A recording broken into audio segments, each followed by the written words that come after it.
a podcast to honor the gods. This better come with a sacrifice. Deus Ex Media. Content and Capable recognises the Indigenous people on the land of which we record this podcast on, the Bowendig people.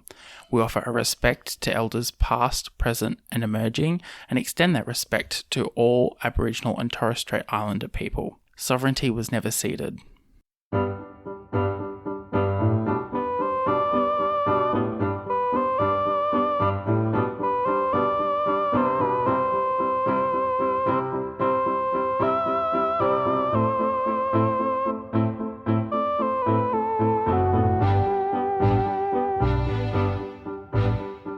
Welcome to Content and Capable, the podcast that is still laughing at Katy Perry's performance at the Australian version of the Super Bowl, otherwise known as the AFL Grand Final. My name's Sam, I'm your host, and joining me is Anne from Vulgar History Podcast.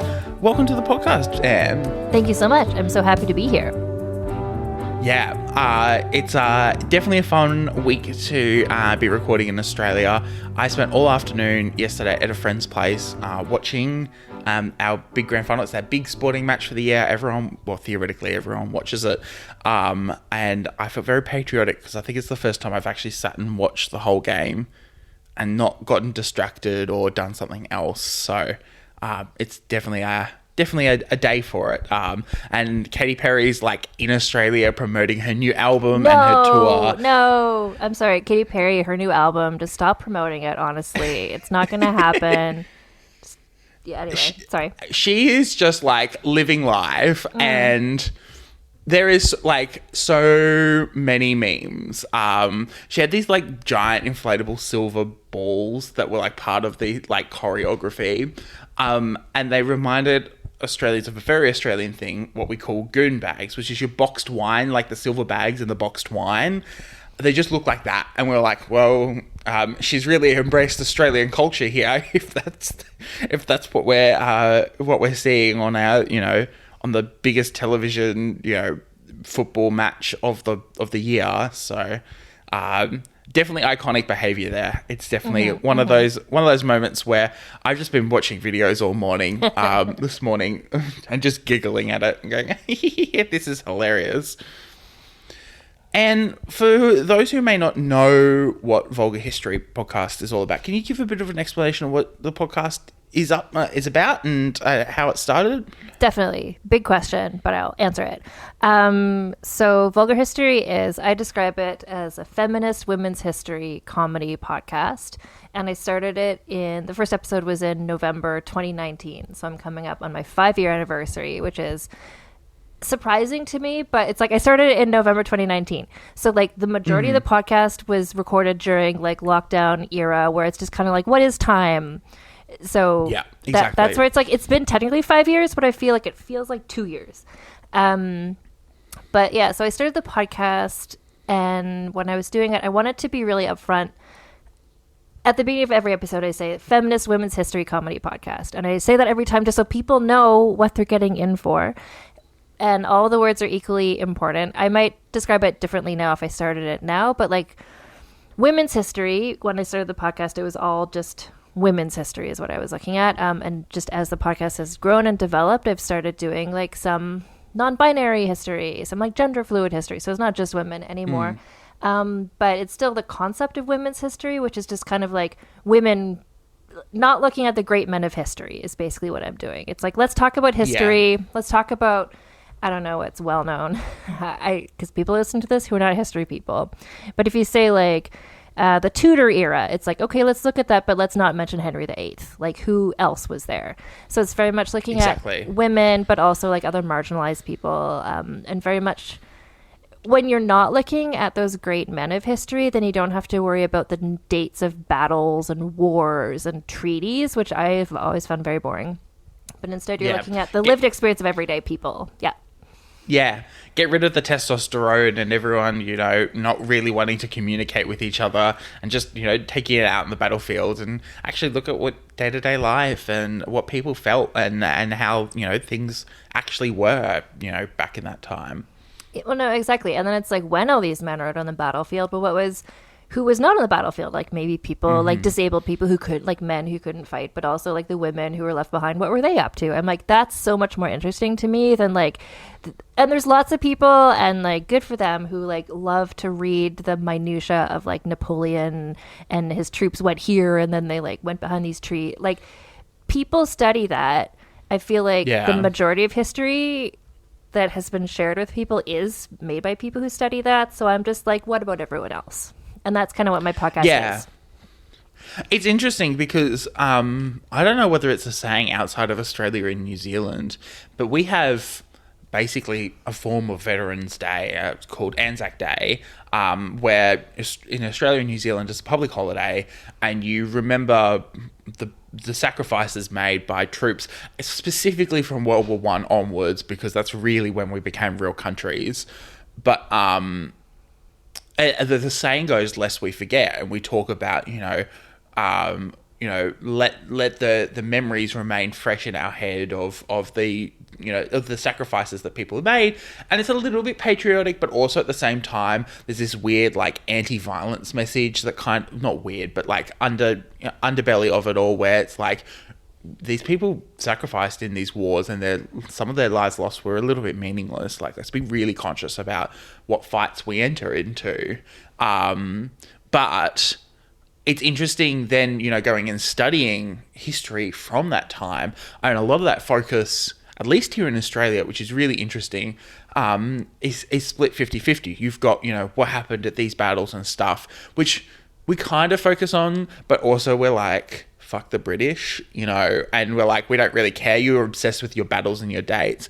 And so sometimes we just like focus on, I think America does a reasonably good job, especially when it comes to World War One and Two, around talking about what were women up to, what were the disabled up to, what were the people who were left behind up to, and how did they fill those positions, and what was that impact like when the men came home, the able-bodied men came home and took over, took these jobs back, especially in places like World War Two. And it was interesting. I had a history teacher once turn around to me and go, this is not just like, we talk about it here because we were involved and that was what was going on. But, across the world, this has happened every war. You send all these people off to battle and they come back and they've got to try to live their lives again. And these people have had all of their lives turned upside down by being taken away or doing things, or, not just war. I think, history can be a little bit war-centric. I agree. History can be very war-centric. And I think also I'm in Canada and we have a similar holiday. We have Remembrance Day, where it's a very similar sort of, I would say also, you said weird, I think strange, just sort of like, never forget the troops and the sacrifices they made, and we honor today's troops, but also peace. But also, let's never have a war again. But also, we did once have a war, and they were heroes. Yeah. But also, let's not do that again. So it is this kind of messy thing. But here, at least, where the history that I was taught was very much just kind of like, I don't know. Honestly, I truly don't know. It's just like the names of the battles. There's so many books that still come out about this. It's like this battle, Vimy Ridge is like a big one for Canada. And people, like that's, in terms of World War II, that's most of what I think we learned, was just kind of like the troops and the battles. And I'm so much more interested in like, what about the people left behind, and how did they learn those jobs? And how, like you said, like how did they feel when the men came back and then they couldn't do those jobs anymore after having proven for 5 years that they could do those jobs? Like that's interesting to me. And I think that's less talked about. Yeah, exactly. And I think the other part, that we don't talk about is the weird minutiae outside of, as you said, places like Vimy Ridge, or we talk a lot about Passchendaele here in Australia. And it's like, these battles are great, but like there's photos of Australian soldiers in Egypt, sitting on the pyramids of Giza, and it's like they got in so much trouble. They like did so much stupid stuff in Egypt while they were trading before, they went to Turkey and absolutely got, obliterated there. And it's just like, it's one of those things where it's just like all... You forget that. You can so easily forget that there's culture and there's other people involved in these stories that you tell. I think, Australia and Canada and a lot of Western nations, let's be honest, have colonial pasts. And I think we talk a lot about sometimes the colonialism rather than the, I don't know, for me, the one that always comes to mind is William Bligh's daughter, who was like a fashion icon in colonial New South Wales and was just like, would bring the latest fashion from London, and all of the noble women hated her because she had the latest fashion and everyone else was kind of starving and there was no food.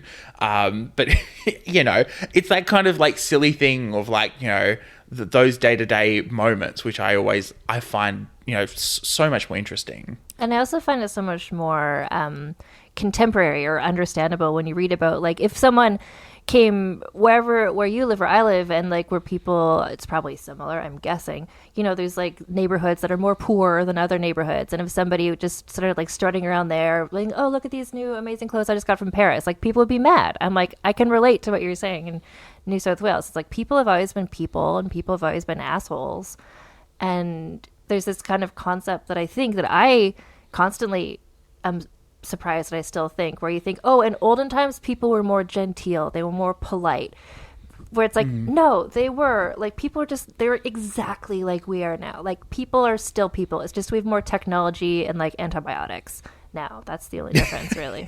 We live longer to be more of an asshole for longer. So what inspired you to start talking about history and in this way and focusing on, you know, these stories?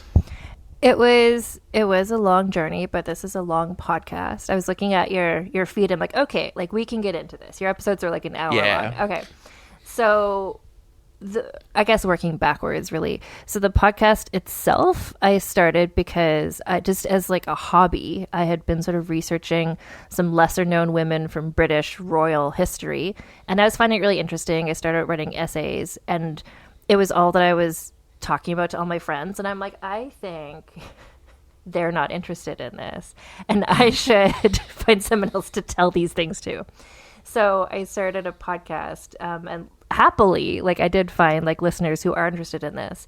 And so it started off very much just like British, lesser known British royal adjacent people, really, is kind of, because my entry point was very much like the wives of Henry VIII. And then where I was like, okay, I kind of know about them, but who else was there? Like who were their descendants and who were their ancestors? And then when I started the podcast, people, well, first of all, I was like, oh, people are listening.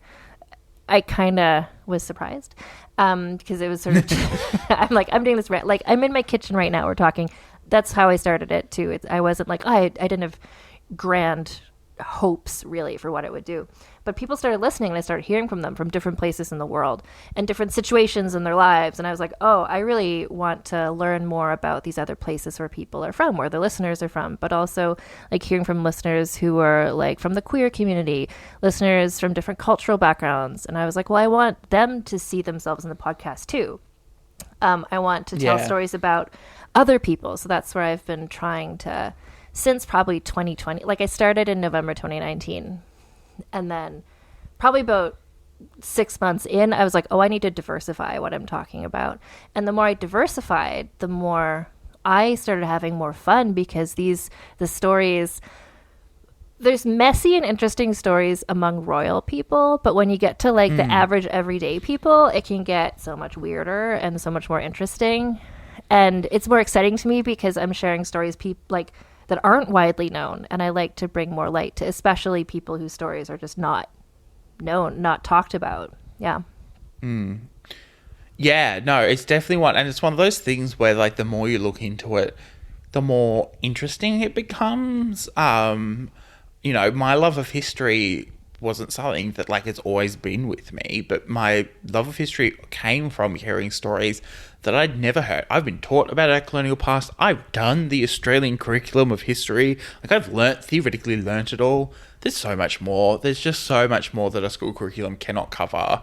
And I think, you know, podcasts like yours do a really great job of going, well, we don't have to learn history that we don't want to learn. Like we get the headline, you know, in our school curriculums, but like we don't have to talk about the you know, the battles that people have been at. Let's talk about, you know, anything else but. And I feel like that personalization, that understanding really gets people engaged. Well, no, and I think it's like you're in Australia, and just speaking about Australia, which I just did my... Australia was one of the first places that I heard from that people listened to my podcast. I was like, what? Australia? And so I'd wanted to do an Australia-based episode for a while, and it took me a while to find someone to talk about, because I usually do pre-20th century people. And in terms of like women's history of Australia, it's kind of like, who was there?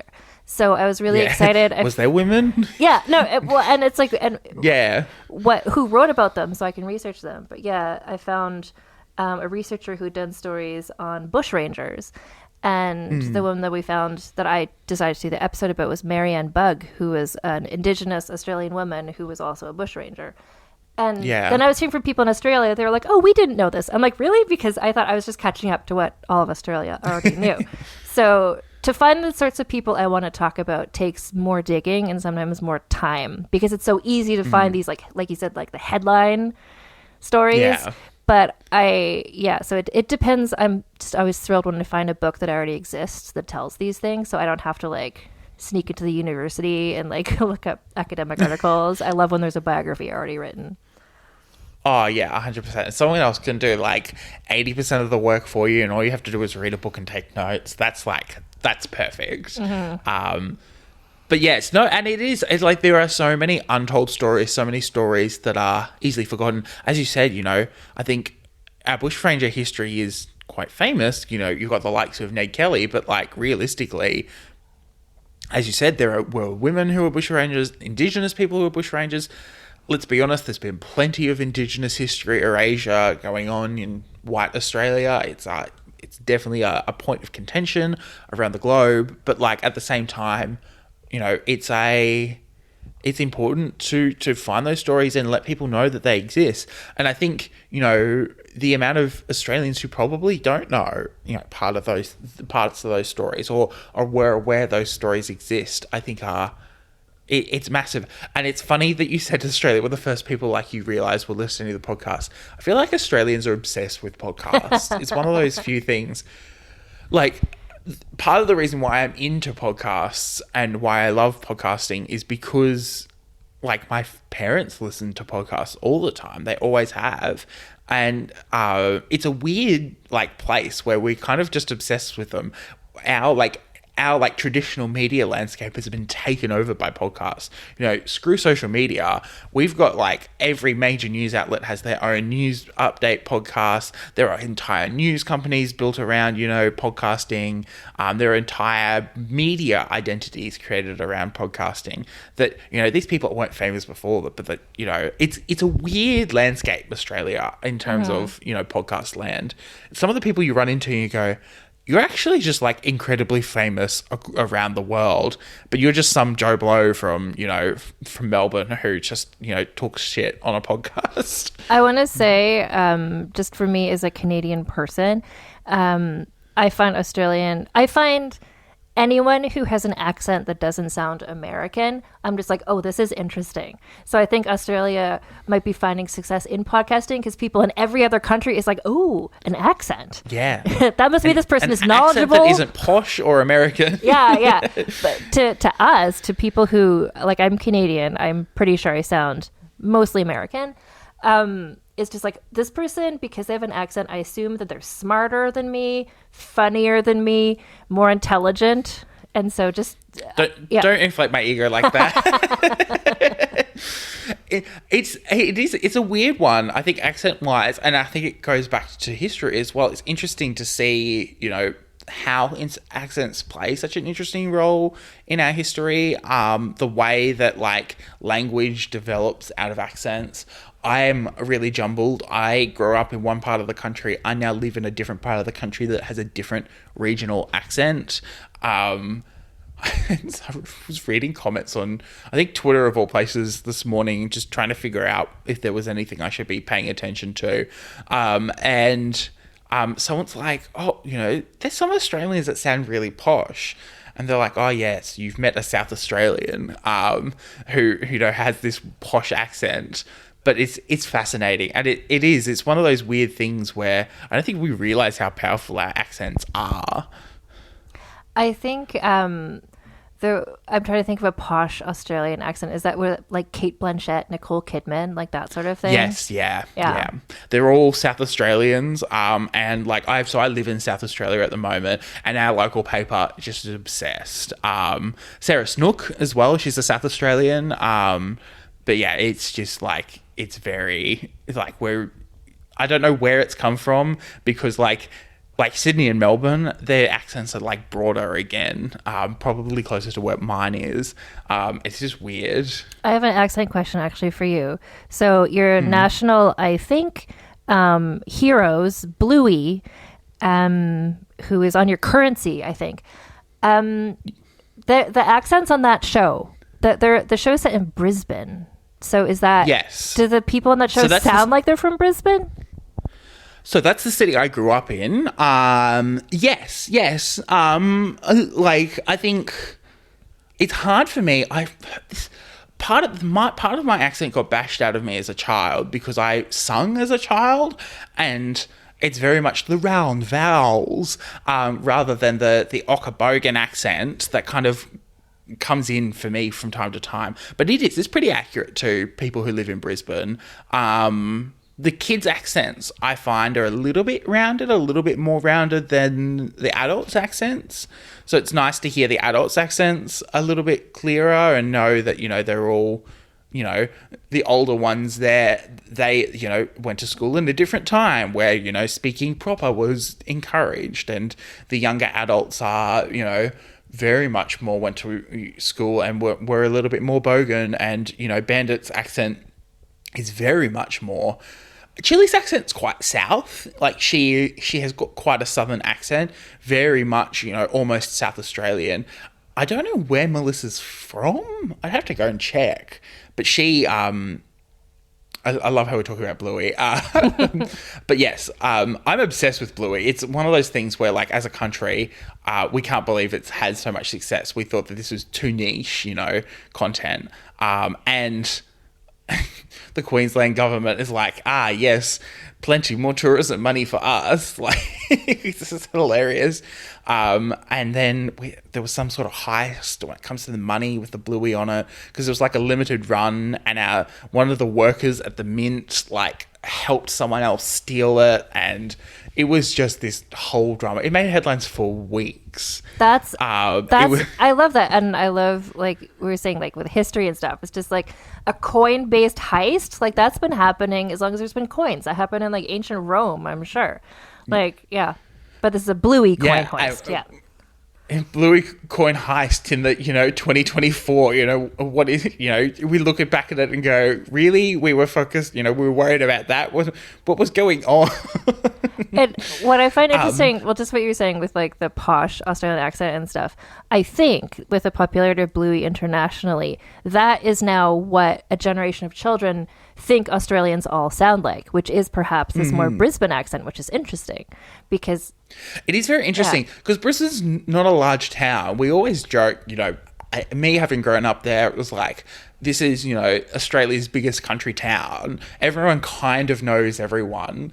And I'm having the same experience here. I have friends who grew up in Adelaide who now live here, and I speak to them all the time. They've got friends, and, we'd be at a party and they'll be talking about the schools they all went to and things. And like, were you in this person's year level or were you in that person's year level? It's very, very niche, going almost silly kind of conversation you would have. And it happens, in pretty much every city in the country. It's like, which school did you go? It's, we go this list of things, and I think it's actually kind of ties back a little bit to our history of, you introduce yourself, you tell them what school you went to, what famous person was in your year level, and like what sport you played. Yeah.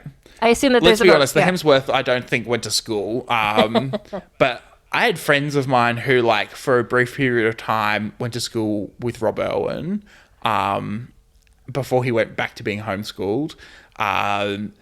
and all sorts. Like, I have friends who know all sorts of weird celebrities, or, you know, I have people's phone numbers that I really shouldn't have. And I go, wow, we just kind of like let each other have these weird, you know, phone numbers that are just way more powerful than we give credit for. Australia, to me, is sort of like a place where I'm sure it's got a massive population, but it just kind of feels like the actors from Australia just sort of like they graduate to, what is it, Home and Away? Is that still on? Yeah. It's like from Home and Away, and then they just port all over to Hollywood, and they're all the most like tanned, hot, muscular people. So Australia, to me, is just like a factory where like hot Marvel superheroes germinate and then arrive elsewhere. Yeah. 100%. Either that or they have a very, very successful onstage career in the West End in London. I think those are the two ways you can become like popular overseas. It's funny. That our governments have very much realized that like the screen cult, like having so many talented actors here and so many talented people in the arts, we obviously are paid enough, because to be able to develop our arts industry the way we have is kind of a bit silly. But they're like, we're going to spend millions of dollars in getting, you know, Warner Brothers and, you know, Disney to film their like at least one of their next projects here in on the Gold Coast, or, you know, in Sydney, or I think the Victorian government tried and maybe failed to set up some sort of studio in Melbourne. And then, like, it's funny, like, the Mad Max films were filmed here in Australia, and it's just like they were filmed in a town called Silverton, which is just this, like, town of, like, 1,000 people outside of Broken Hill, which is this weird town in the middle of the outback that like is busy and there's lots of things going on, but like there's nothing there. It's just this weird like oasis of a town in the middle of nowhere. And it's funny because we're just such a small country. We don't, you know. And speaking of small countries, I think, you know, it's funny how then, you know, how much, you know, influence or how much things that are going on around the world. The other country that was also an early adopter to my podcast was Ireland. And I think that I think they might have a similar podcast-based culture. My cat, just so you know, is in fact pacing back and forth directly underneath the microphone. Of course. They're being ignored.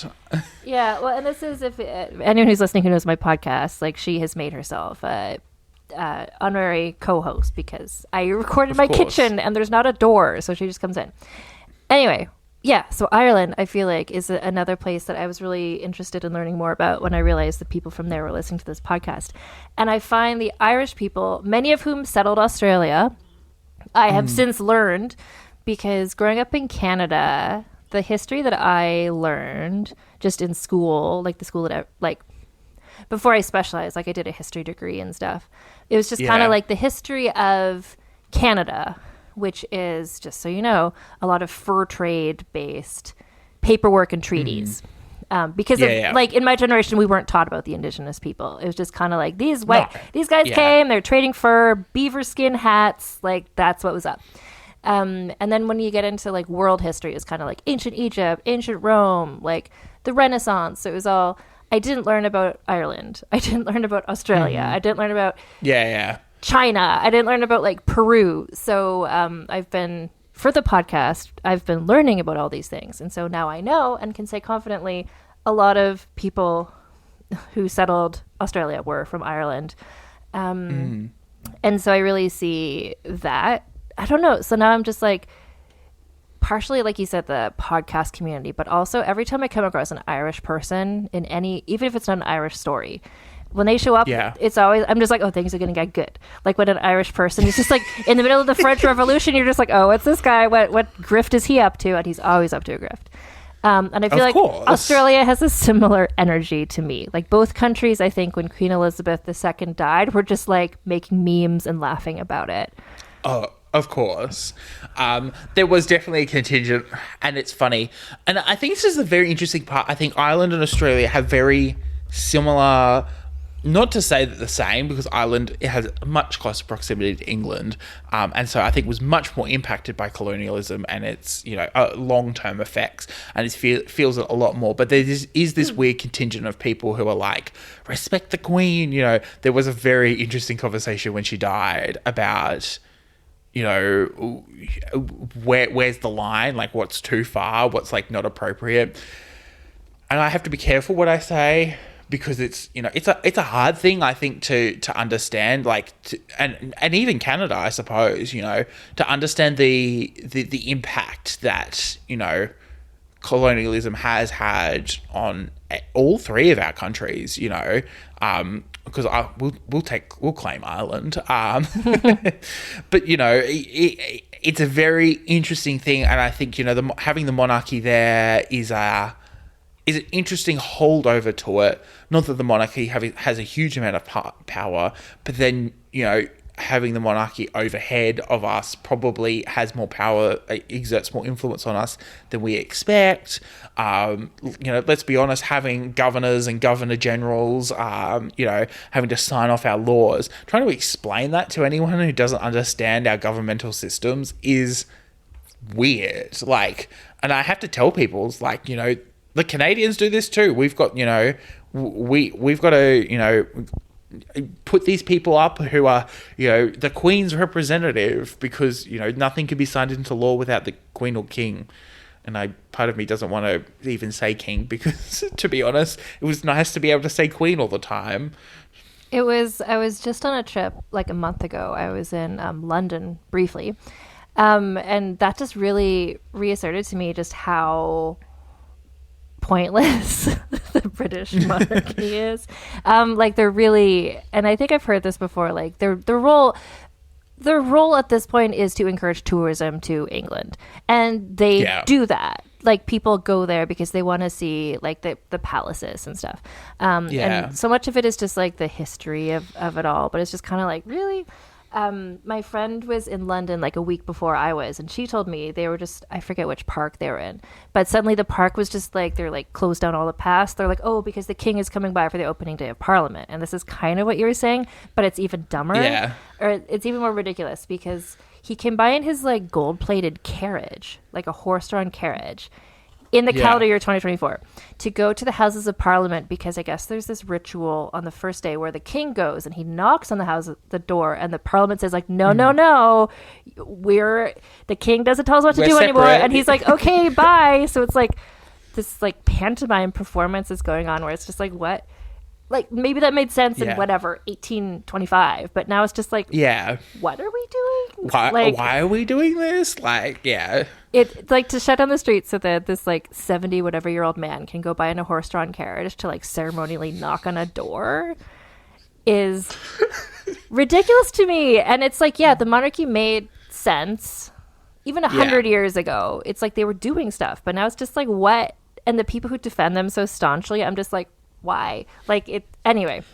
We're getting into colonialism and stuff, but it's like the more I read about the more I read about history, it's just kind of like, oh no. And people have always thought they were kind of useless and pointless. Turns out, England almost had a French Revolution moment so many times in that era, all the time. They were on the precipice of like getting rid of the monarchy for like centuries, but now we're like, oh no, we all love the Queen and they're so important. It's like, they weren't. Your ancestors would be like, what are you doing, British people? Come on.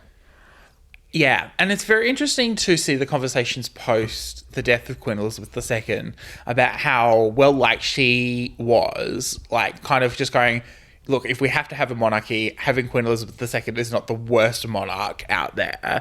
But then like the discussion about, well, so when's the monarchy going to die?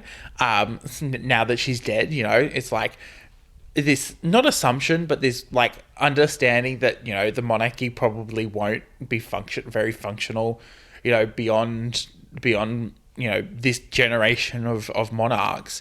It's very interesting, and it's funny because like here in Australia, there's still like, I work for our public broadcaster, and we have to be really careful about what we say and how we say it, because we've got to like, editorially we have to be neutral on it, which makes sense. Like, you know, we're paid by the government. Like, we are theoretically, you know, government employees. We kind of have to respect the systems that are there.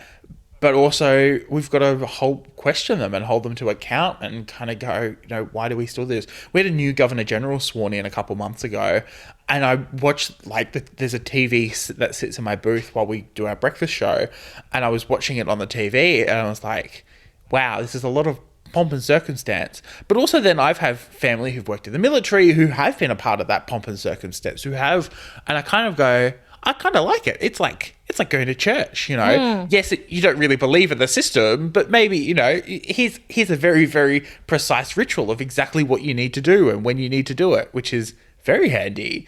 Yeah, it's, well, like when Charles it was interesting, the conversations that happened, like, because the Queen Elizabeth had her Jubilee, and then shortly after that, she passed away. And then shortly after that, Charles had his coronation. But it was like around the time of the Jubilee, people were being like, do we really want a monarchy? And then she died, and everyone's like, we're okay just stopping having a monarchy now. But then as soon as Charles had his coronation, everyone's like, ritual, this is fun. Yeah. Like, it's powerful, you're right. And I guess it provides maybe some sort of reassurance or something, the same way that a church service might. To just be like, well, this is what we do. It's good. And this is the history. Isn't this interesting? I don't know. I was just in London, so this is like fresh in my mind. Yeah, it is. But then also, like, I think going back to what we were saying before, it's a very headline view of history, right? Like, it really doesn't go into the nitty gritty or explain, you know, what people on the street felt, or, you know, how how a change in monarchy affected people's day-to-day lives. What did the common man feel, you know, in 1753? You know, that is the kind of questions that your podcast aims to kind of answer as well, and give a bit of a help people understand. But at the same time, so often we don't question that, of like, you know, so often I have conversations with people and they go, well, it's just the way it is. So we just got to kind of keep going with it all over. You know, we're not just the monarchy, but it's, you know, things at work that are like, seem stupid, or, you know, processes that need to be done, or getting insurance. It's like, oh, we've just got to get it done. This is the rules.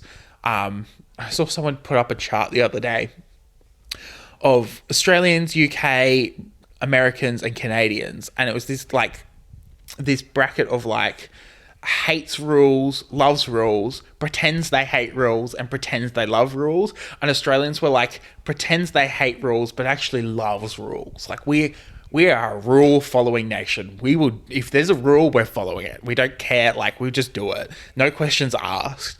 But, like, it's just one of those, like, silly things where there's just so much, like, you know, we don't question or kind of go, can we examine that further? Like, why are we doing this? Or, you know, do people actually really, and I find it almost, you know, a bit of history creating, not really, history recording as a journalist. You know, I worked in local newspapers in country Australia, and, you know, you kind of are just like writing down what the common man thought, or how communities reacted to what's going on in a broader context, which is really interesting. And someday, you know, 30 years down, someone's going to open the old book of all of these old papers with my articles in it and talk about, oh, you know, this is what they got up to, and this is how they reacted to, you know, the news of the day. Yeah, it's interesting to think about. I've done a couple episodes with, my podcast is usually, or has been usually, just me talking about stuff I've researched, but I've had more guests on, which is partially just when, so I can have a weekly episode. I don't have time to research everything, so I bring on somebody who knows about it already, and then they can teach me. So my friend Gina Barry has been on 3 times now talking about, because ancient Egypt is like her passion. And she said something that I think about, because they talk about, like, in ancient Egypt, you know, the pharaohs and like who's going to be the next pharaoh, and people that they're like murdering each other, like it's all messy. But she was like, to the farmer, he's just down there like pulling in his crops. He doesn't even know who the pharaoh is. He doesn't know what they look like. He doesn't know that they just changed pharaohs. When's he going to learn about it? Like weeks or months later. So it's like this. So the history, even ancient Egypt, which I think a lot of people are interested in, like children read about the pyramids and stuff, but we read about the scheming and King Tut and all this stuff. But it's like, but to the people just doing their farms, they're like, it kind of doesn't matter to me who the pharaoh is. And that's kind of what things are like a bit today to a lot of people too, where it's like, this is all happening, but it's like, but I need to pay my bills. I need to like feed my children, whatever. It's like, it kind of doesn't matter who the monarch is. But there's something else I want to say about the British royal. I promise I'm going to stop talking about the British royal family. I'm writing monarchy exists. Yeah. I'm currently in the process of writing a book about Caroline of Brunswick, who was kind of the Queen of England briefly. And so I've been doing a lot of research about the British royal family, and it just makes me think about, like, at first they're like, well, God decreed that this lineage was special and should have this role. So like you were saying, you know, oh, this is just how it's always been. But you're like, okay, but like some guy just one day in the year 800 or whatever was like, God said I'm special, so now all of my descendants will be special. And everyone's like, okay. And then the way that the family tree like is so convoluted, where it's like, okay, so my son will be the next king, but it's like, well, if he doesn't have a son, it's like, well, then you backtrack up the family tree. And then you backtrack some more, and then you backtrack some more, but you remove all the Catholics, and then that takes you back to this person, but she's dead. So like the current royal family we have now, it's like, well, God chose this. It's like, I don't think he did, because if he had chosen it, he would have made this a lot more straightforward. So just like questioning, why does the royal family exist? Like anything, like when you start looking back at, well, why do we do things this way? And then you're like, I saw it was on TikTok or something. Somebody was saying like, why did they say we should walk 10,000 steps? And she was like, well, it's because this company invented this new pedometer and they needed a nice round number. So they just said 10,000. And there's people who are like, that's it. Like, this is healthy. You have to do this. It's like, no, it's like literally a marketing ploy. And it's fine. If you want to walk more, that's probably good for most people. But it's not like, that's it. Like everything is a reason where it was invented. Someone decided to do it. And that's where I think history can become powerful. And I think that's why some people want to suppress it. Because when you actually learn about the roots of these things, you're like, oh, actually, this is stupid. Yeah.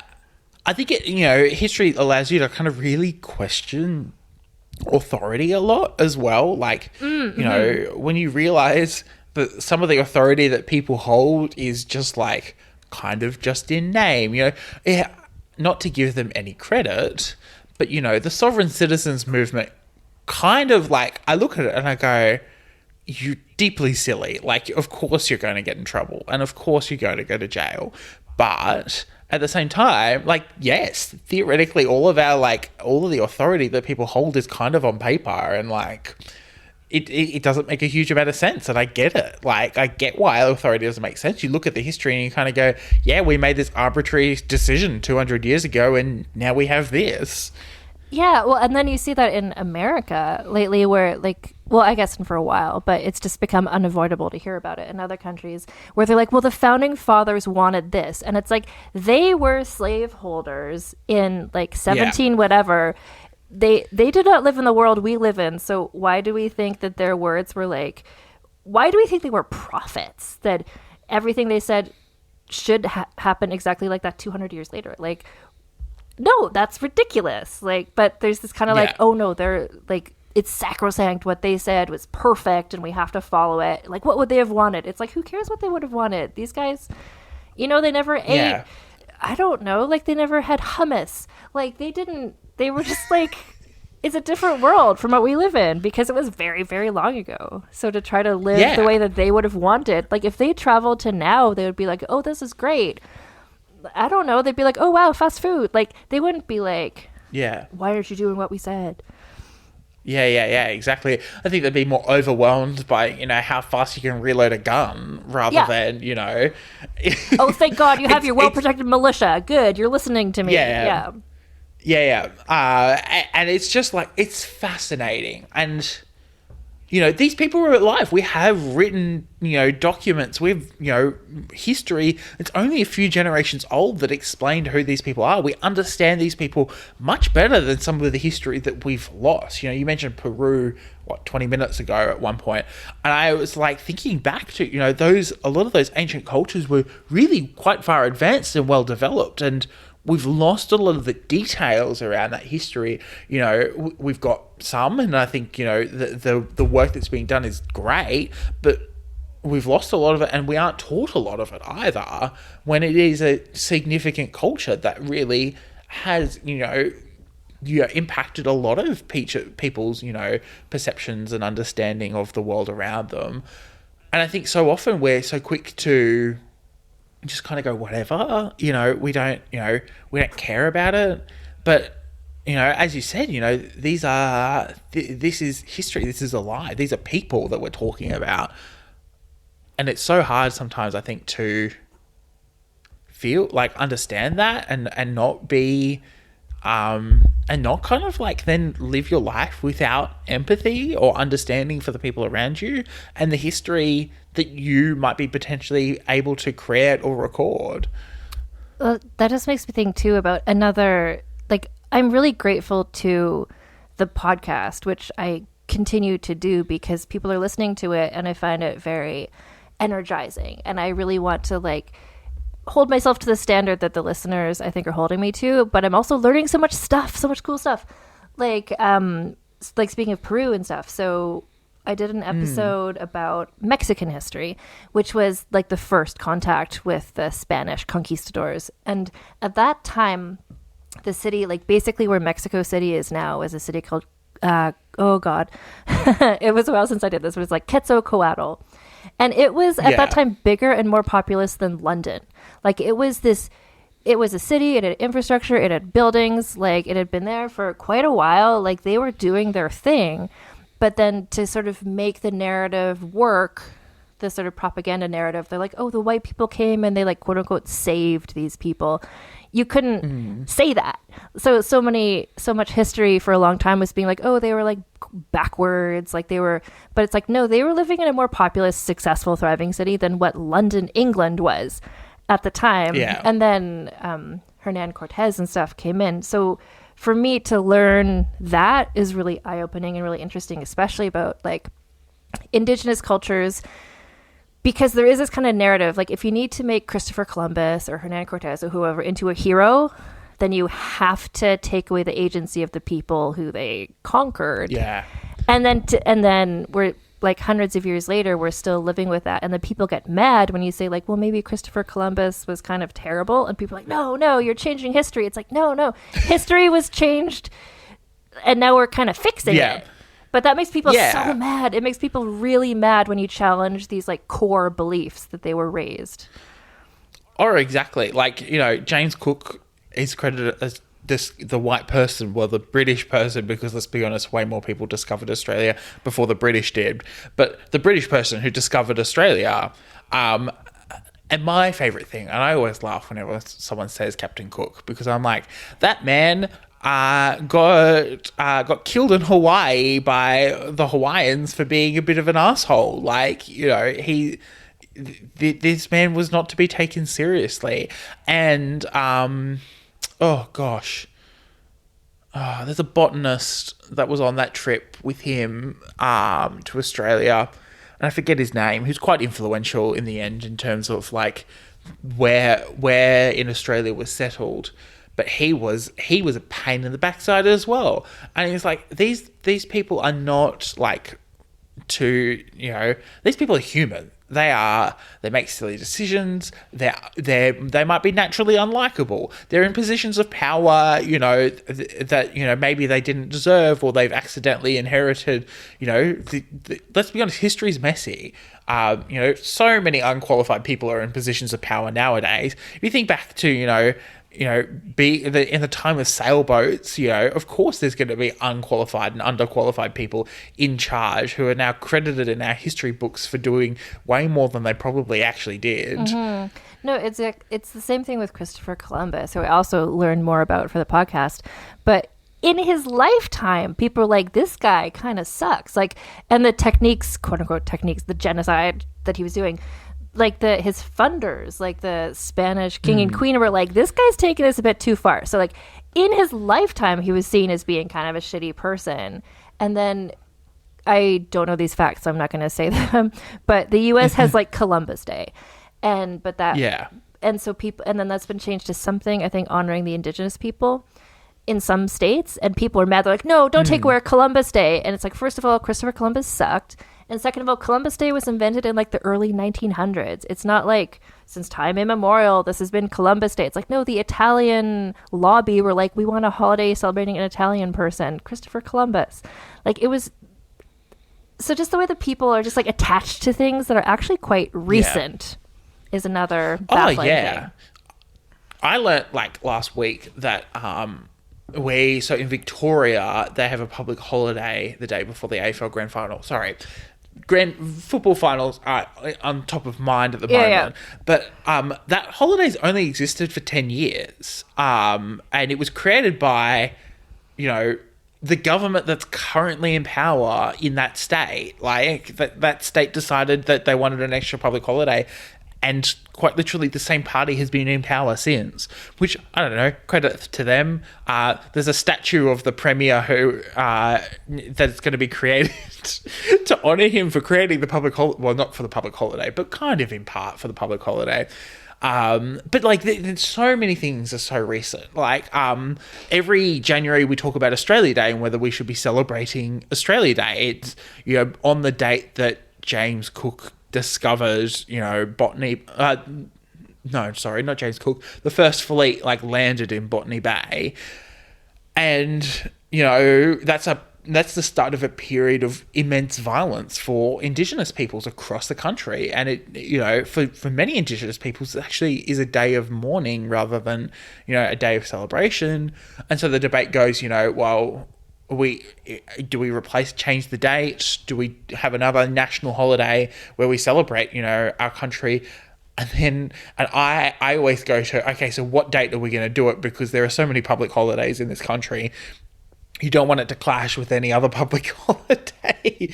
But then, like, we still have like a public holiday for the King's birthday. Like, you know, it's one of those like silly things where, you know, you've got all of these things that are there just because, and we won't say no to a day off, but, you know, sometimes it might be worth examining, you know, why these things are happening and how it might impact people that, you know, don't look like you. There's, again, like, I think Canada and Australia have a lot of similarities. So we have Canada Day, which is like a fairly recent holiday that was I'm not gonna, we're on a podcast. I didn't research this. I won't say specifically, but it was a fairly recently invented holiday. And I think it was invented because they were like, the US has the 4th of July Independence Day. We should have something. So Canada Day started in the 20th century. And then recently there's been calls from Indigenous people and allies saying, like, cancel Canada Day. Like, exactly what you're saying with Australia Day. It's like, this is a day of mourning. This should not be celebrated. And people are like, no, Canada Day, it's part of our heritage. It's like, this holiday was created during your lifetime. Like, this was not... Yes. This is not, like, 2,000 years ago. It's always been Canada Day. It's like, no, like, things that are recent to me to be so... passionate about it. But I think part of that is just a bad faith argument of people who just want to be mad about Indigenous people advocating for themselves. Oh, of course. Like, it's the underlying, you know, racism of it all. I think this kind of sits there where it's, you know, there's an element of we don't want it to change, and it is a form of casual racism. And I think that we've got to be really careful and be willing and open to examining how racism plays a role in our decision making and our opinions. And some people don't examine that and don't. And, you know, kudos for them for, you know, thinking, you know, I'm not a racist person and, you know, not really feeling like they need to examine their actions and beliefs. You know, I'm not going to judge you for not, you know, examining yourself, but sometimes you look at those decisions and you go, are you sure? You're 100% sure that that's what you want to do? I'll take the day off any day of the week, but, you know, just tell me when and don't make it offensive. Yeah, so in Canada, Monday, September 30th, for the last couple years, has been a new holiday called Truth and Reconciliation Day, which is intended to honor the Indigenous people and the residential school system, which was kind of like genocide of children. And this has just been like the last few years. And this was something that was sort of advocated for. So it's like kind of province by province, everyone can decide if that's going to be an official holiday or not. So it's not everyone has to take it. But certain workplaces can choose to take it off. And my workplace has chosen that. And then even already in this holiday that's just a few years old, people are like, oh, yay, long weekend. Let's go to the lake. Let's hang out at the cottage. Like, let's sleep in, whatever. And it's like, well, this was supposed to be a day about, like, reckoning with our colonial past and, like, attending events to think about, like, held by the Indigenous people, like, led by them. But it's already just like a, yay, long weekend sort of vibe. Yeah, exactly. Yeah. You know, and I think it's a similar vibe. I don't know whether it maybe is just the shared, you know, background and culture, but, you know, the opportunity to take advantage of a public holiday, especially when the weather's good, like in the summer, a public holiday, yes, please. You know, everyone, the highways are clogged. Everyone's trying to get, you know, as far away from the city as they can and go and do whatever they want, or, you know, have a lazy week. And there are every year articles out about, you know, how can you take only this amount of days off and get all of, you know, get, you know, twice as much time off because of the public holidays. And it's like, well, this is like a silly thing, but okay, if you insist. Yeah, it's massive. But yeah, I think that, you know, the conversation we've had today, I think it really is you know, a great little insight into the amazing work that you've done in terms of, you know, making sure that history is represented, you know, in a more whole way and it really represents all of history rather than, and everyone's got their part to do. And I think that this is a really, you know, great way of kind of exploring a little bit more and really understanding more of that history. Thank you. And I think that I am really heartened by the fact that people listen to my podcast and they tell me and they reach out. Like, there's people who live in a city. I just did some stuff about American Revolution and some people who lived in that time. And people are like, I live in this city and I didn't even know that this street was named after that person. So it's like, even if you're there, like people. So I really think I love discovering these stories. And a lot of them are other listeners tell me like, oh, I live here and this is the person. And I'm like, oh, that's interesting. But yeah, I do think at least my podcast listeners are maybe filling in these gaps in the history and maybe what they were told. And I like to think that my podcast also appeals to people who maybe don't know that they're interested in history because they were always told like the wars and the dates and the James Cook. But it's like, no, these are just kind of like interesting stories. And I hope that it comes across in this podcast. And my podcast is also lighthearted. Some of the stories get quite grim, but like there's always people being silly in history. And I will call it out and I will laugh at it because we shouldn't treat these people as like special statue people who are always amazing. Yeah. No, history doesn't sit still. History is naturally silly. And I don't know. That's I hope it's a vibe that I've put out there to the listeners. But you know, if it hasn't been clear, go and find the silly and the history, the funny and the stupid, and the, you know, as well as, you know, I think the very serious discussion we've had here. You know, light and shade, or as some podcasters I know say, overcook, undercook, which, you know, I think is very much definitely a great way of putting it. What as you said before, you're writing a book. How's the book writing process been going? The book writing process is interesting. I've been working at it since we're recording this in August, and then I've been working on it since February. So I've approached it really similar to the podcast because that's what I know how to do, basically. So just like really immersing myself in the story until and finding these weird little moments, because I'm writing a biography of this person. So I was looking at previous biographies of her, and some other biographers just have like a tossed off sentence about, oh, and this happened. I'm like, wait, what happened? So I've got all these reference books about like the history of leeches in medicine and like the history of contraceptives, like, because I really want to understand the story in like a person level, where a lot of the previous biographies were very much just kind of like, and here's the letter she wrote and here's the official declaration. And I'm like, yeah, but what contraceptive was she using? I'm like, I want to know on like a human level, like what was this like? So it's been fun. It's been very, very, very, very fun to be able to just focus to this extent on just one story. Yeah, that's amazing. And obviously such a massive task. And I don't know. I've always considered writing a book, but it's just one of those things where I'm like, do I have the concentration to work on one project for 2 years? I don't know. Yeah. Like, you know, it's a lot of energy. And kudos for you for sticking it out because I'm not that kind of person, unfortunately. Love to be. Unfortunately, don't think I am always.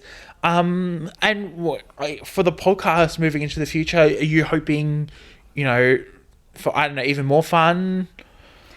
What I'm hoping for the future of the podcast is I love to keep learning new things. I love to be able to share those things with the listeners. I'm hoping that more people find the podcast because the more people who listen, the more people give me feedback and good ideas of things to talk about.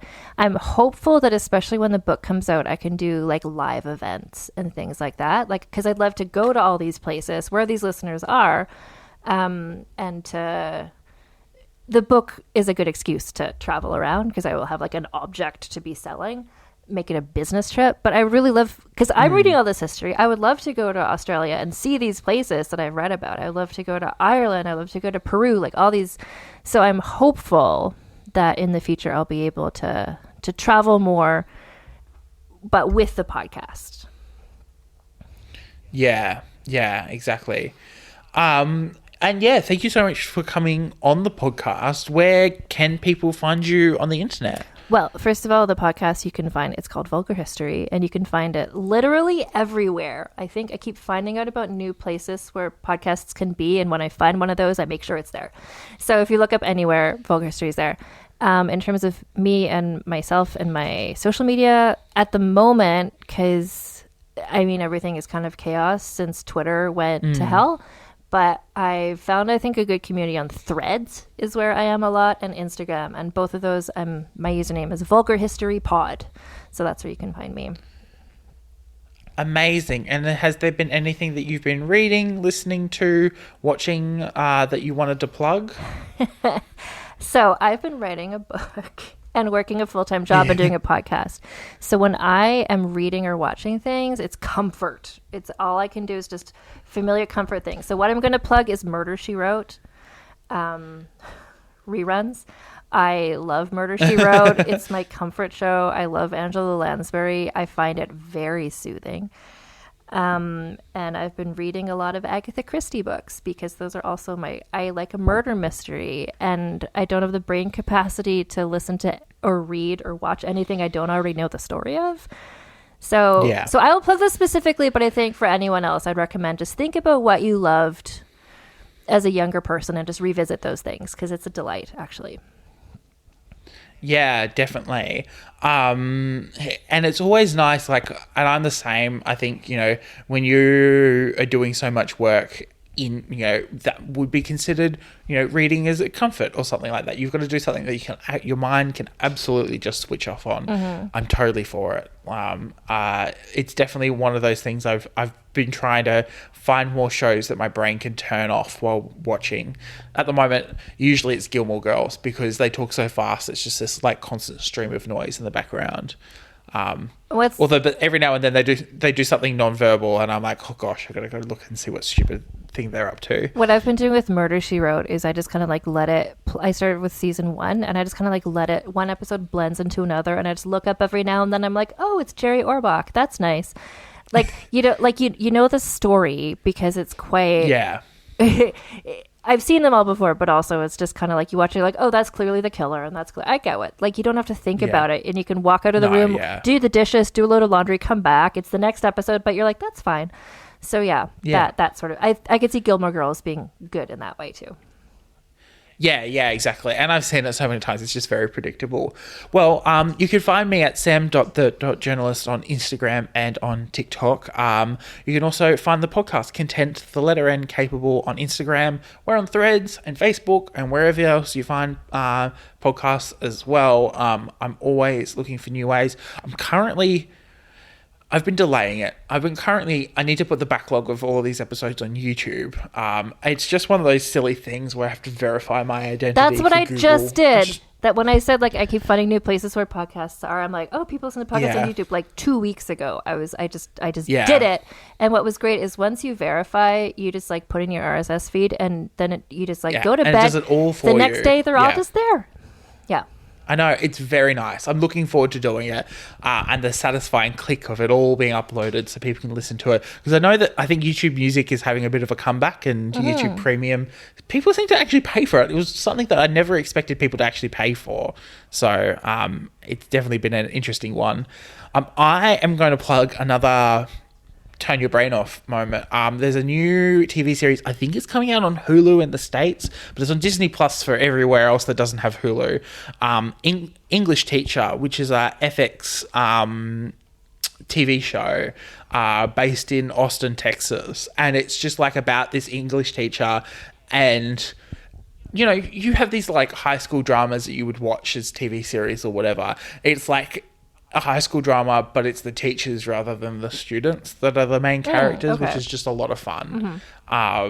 It's been fun. It's very silly. It's very sarcastic. It's quite like dark and dry, which I didn't expect out of an American comedy TV show. You know, usually they're a little bit more literal, but it's been a good watch. It's been fun, and I think the writing's really quite tight. There's been some messy TV shows that I'm going, oh, you know, this is not as neat and tidy as I would like it to be. But this one's a lot of fun. They're still releasing episodes, so there's still probably, I think the episodes come out like a Thursday or something. I don't know. It gets to Friday and I catch up on all the episodes of all the TV shows that are coming out, because it seems like this is the month everyone should have Disney Plus. So, you know, it's been a lot of fun to watch that. And some great comedy acting, you know, of SNL-esque, I think, is probably the best way to describe it. Can I plug one more thing? Because that you just reminded me of. Yes, go ahead. Always. So it's an Australian show. Because I was like, what was it? It's called Deadloch. It's a comedy murder mystery show, and it's got this sort of like for me, just kind of like comforting murder mystery solving, but it's so funny. It's like a parody, but also murder mystery at the same time. There are videos of me watching that shrieking with laughter. It is the funniest thing, and it's one of the most accurate representations of country Australia. I've actually been to the town where it's filmed. I went before it was filmed, but I'm not like I wasn't that nerdy, but like I loved it. And if you haven't seen the girls who wrote it, Kate McCartney and Kate McLennan, they have also written they've written a couple of other comedy TV shows which are absolutely hilarious. One of them is The Catering Show, spelled Kate Ring Show.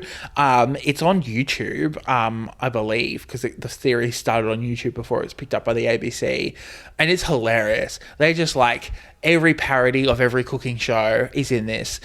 They did like a breakfast morning show spin-off series as well, called Get Kraken with a K, and it is also hilarious. It gets like a bit like ridiculous that one, but the catering show is hilarious. I still go back and rewatch it all the time because it's just such a accurate portrayal of every cooking show you've ever watched, taken to the nth degree. And I think, you know, Deadloch is the same, and it's got some great comedy names attached to it as well. Tom Ballard is an amazing comedian, and you know, a couple other really great names even as side characters. It's really quite the star-studded cast, and they're filming the second season in Darwin at the moment as we speak. I am so excited to hear that. When I finished season 1, I was a late comer to it, and I was just like, oh, where's season 2? I'm like, oh, is there going to be a season 2? And then it was announced there's going to be a season 2, so thank God.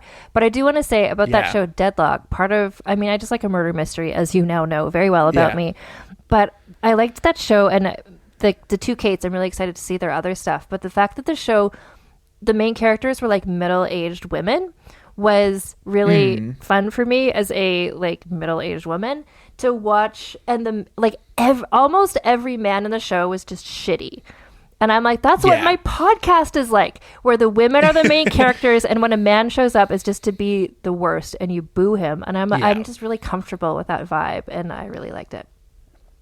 I do love it, and the push away from and it's an accurate representation. A lot of men in country towns are a bit shit, but it's such a great representation. I think it does great work for the LGBTQIA plus culture. Really showcasing, but also a bit of domestic violence advocacy in the middle of it all. And there's Aboriginal characters show up as well in important, but not just casual ways. It's like their culture is part of the storyline as well. Yeah, I was just really impressed with it. Yeah, the Kates did an amazing job, and if you listen to the interviews where they speak about it's funny, I think they went to the Logies, which is the Australian TV award show, and they were interviewing them, and they all had the Palestine badges on their blazers and stuff, and they were all speaking. They were probably the only actors I saw speaking out on it, while the Logies were happening, which is just it's a big thing. In Australia, our celebrities don't get super political, so it was really nice to see. I think the Kates as well, who've instilled this vibe of if you believe in something, you really show the world that you believe in it. Mm-hmm. And great representation all around. I showed it to my mother.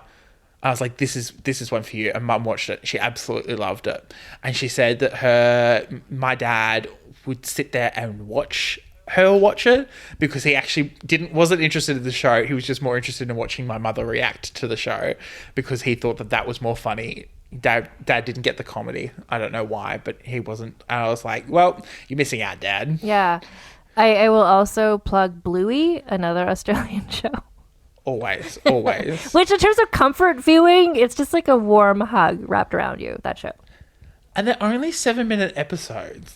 You don't need to, really sit down for a couple of hours. And, you could just put it on and, have a 10-minute break and watch a 7-minute episode of Bluey. Mm-hmm.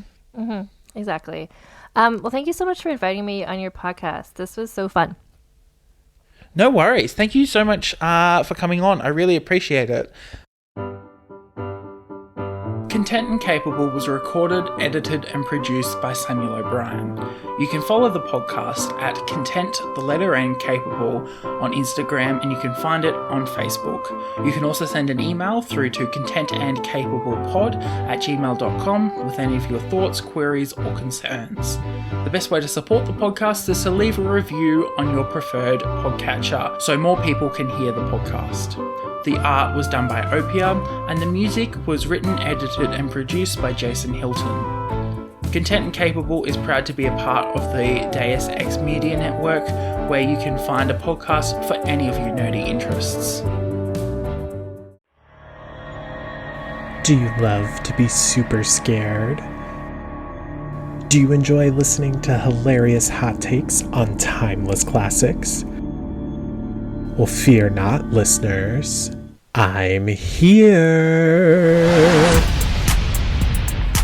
Welcome to the Super Scary Podcast, where we cover everything from the supernatural to the superpowered. I'm your host, Josh, a scaredy cat nerd who enjoys superhero, sci-fi, and horror movies way too much. Whether I'm processing my trauma from Texas Chainsaw Massacre or reminiscing on the nostalgia of Hocus Pocus, my guests and I have a hilarious time going through our favorite and sometimes not so favorite moments. I'm your friend till the end, listeners, because everyone's entitled to one super scary podcast. We post weekly episodes on Mondays, and you can find us at Super Scary Podcast on all the socials. See you in the afterlife, listeners.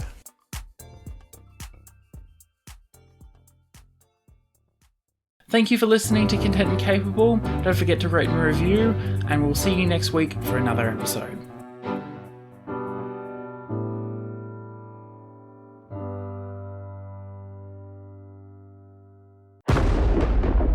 Deus Ex Media.